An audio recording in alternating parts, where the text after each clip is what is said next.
Uma pessoa morreu porque não seguiu essa lei. Nós estamos na lei número 4 das 48 leis do poder, livro do Robert Greene. E essa lei aqui é fenomenal. Se eu pudesse escolher um vídeo pra você assistir nos últimos dias, eu acho que o vídeo mais importante é esse vídeo daqui. Então fica até o final pra você entender como que essa lei pode salvar a sua vida. Vamos voltar um pouco ali em 1825 pra você entender o que aconteceu com esse tal aqui, ó, de Ryleyev. Em 1825, o novo czar subiu ao trono da Rússia. E aí então, assim que ele sobe, um monte de liberais começam a fazer revoltas, querendo uma modernização da Rússia. Czar, que é um governo mais tradicional, resolveu fazer o quê? Acabar com a rebelião dos liberais. E aí então ele condenou à morte um dos principais líderes, que era o Ryleyev. Então o czar mandou Ryleyev pra forca. Então como que funcionava a forca? Então a pessoa ficava aqui, eles colocavam uma corda no pescoço da pessoa, amarravam um negócio aqui e tinha um chãozinho aqui pra pessoa. Esse chão, ele abria e aí ficava um vão, essa pessoa caía com a corda no pescoço e aí ela era enforcada e morta em praça pública. Bom, esse ritual foi ser feito e acontece que Ryleyev, quando o alçapão abriu e ele caiu, a corda caiu junto. Literalmente a corda se rompeu. E aí as pessoas ficaram chocadas porque Ryleyev não conseguiu ser morto pelo padrão de morte da época. E na época existia uma crença na Rússia de que as pessoas que eram salvas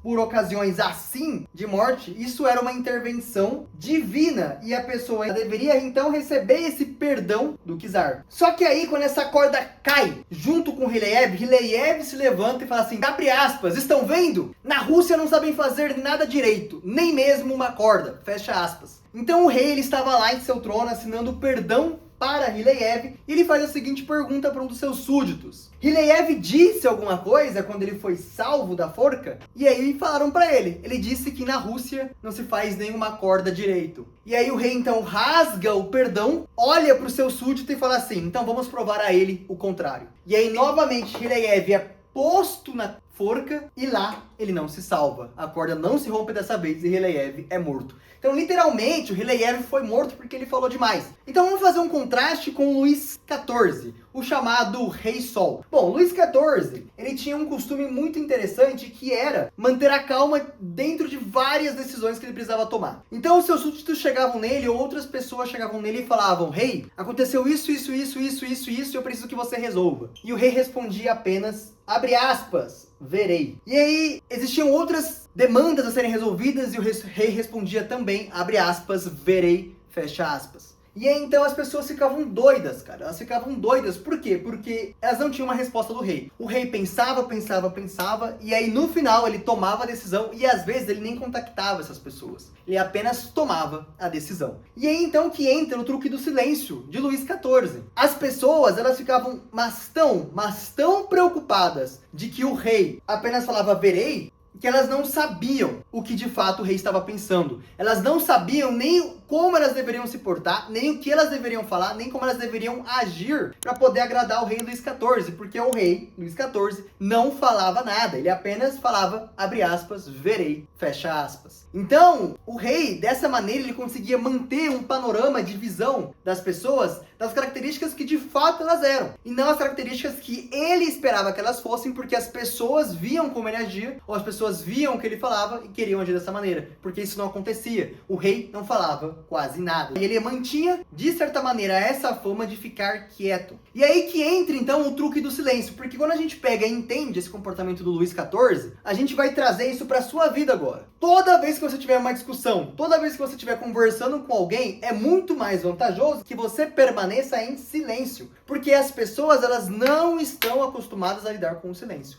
Quando você permanece em silêncio, elas vão começar a querer preencher aquele espaço do silêncio com pensamentos delas. Então elas vão começar a falar mais do que elas pensam, elas vão começar a falar mais do que elas estão sentindo, elas vão começar a se sentir um pouco mais intimidadas e você consegue entrar num patamar maior. O silêncio, ele é a melhor resposta para qualquer uma das perguntas de qualquer pessoa. Porque se você não fala nada, ela não sabe o que você está pensando. Se você não fala nada, ela não sabe o que você está sentindo. Porque você precisa falar, você precisa exteriorizar para ela saber. Então isso volta no que a gente conversou no vídeo passado, lá na Lei 3, em que a gente falou realmente que o ideal era que você tivesse, de certa maneira, uma expressão facial ilegível, que as pessoas não pudessem entender o que você está pensando. Então, quando você estiver conversando com as pessoas, tente ficar deixar o máximo de silêncio possível. Tente criar esses espaços de silêncio para que elas preencham. Lembre que o ser humano, ele gosta de querer entender o que as pessoas estão pensando ou por que as pessoas fazem determinadas ações. Então, quando você preenche com silêncio ou quando você não conta o que você está pensando, o que você está querendo fazer, as pessoas tentam criar teorias para tentar encontrar ou para tentar desvendar o que você está pensando. Use isso a seu favor. Então, a gente entra numa frase de Leonardo da Vinci que ele fala assim, abre aspas, a ostra se abre totalmente na lua cheia. Quando o caranguejo a vê, joga uma pedrinha ou alga marinha. Ela não pode mais se fechar e serve de alimento para ele. Tal é o destino de quem abre demais a boca e se coloca, portanto, à mercê do seu ouvinte, né? Fecha aspas. Então eu quero que você tenha esse conhecimento. Leonardo da Vinci, lá no século XV e XVI, ele traz essa ideia pra gente de que quando a ostra abre a boca, o caranguejo joga uma coisa lá dentro, a ostra não consegue mais fechar a boca e aí o caranguejo vai lá e come ela. A ostra serve de alimento. Ou seja, mantenha a boca fechada.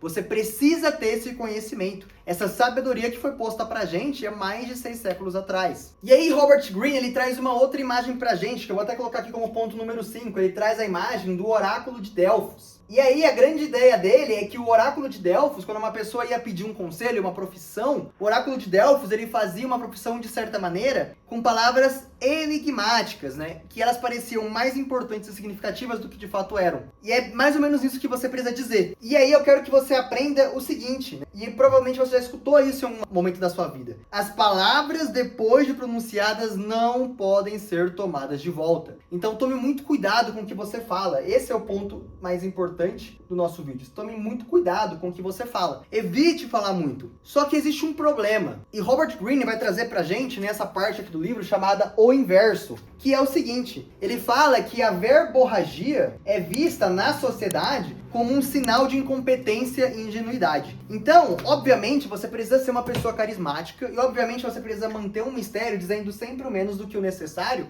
para que você não saia prejudicado, certo? Ok. Só que em determinados momentos é vantajoso que você seja uma pessoa verborrágica. Às vezes você precisa fazer mais amizades, às vezes você precisa criar aquilo que a gente já falou em vídeos anteriores e que eu vou deixar agora no finalzinho do vídeo para vocês, o link para você clicar do vídeo, só você clicar em cima, sobre a validação hierárquica. Lembra o que a gente falou para vocês lá atrás? Que as pessoas, elas gostam de estar numa hierarquia maior. Quando você pratica a verborragia de maneira consciente, você consegue que essa pessoa que está te vendo acredite que você é uma pessoa infantil, acredite que você é uma pessoa com as características de incompetência e ingenuidade. E junto a isso, você consegue que essa pessoa que está te vendo, que te acha incompetente e ingênuo, ela se sinta superior a você. Ou seja, quando você aplica a verborragia de maneira sensata, você consegue, de certa maneira, manipular a percepção que uma outra pessoa tem sobre você. Então você precisa ter muito cuidado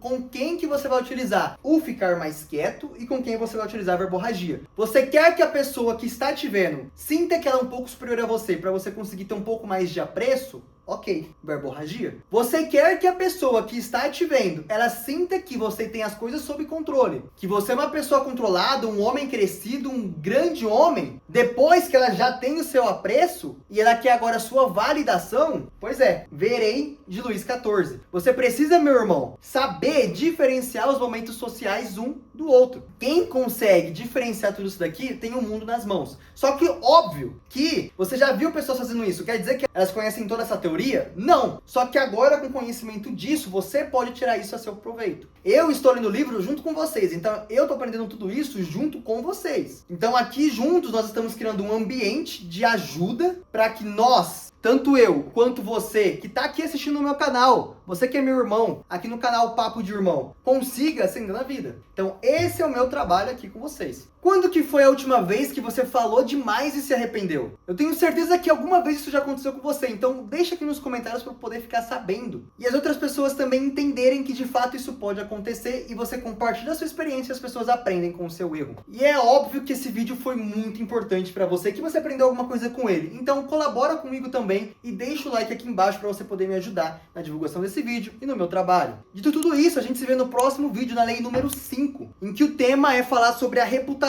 Então a gente se vê na lei número 5 daqui a 2 dias.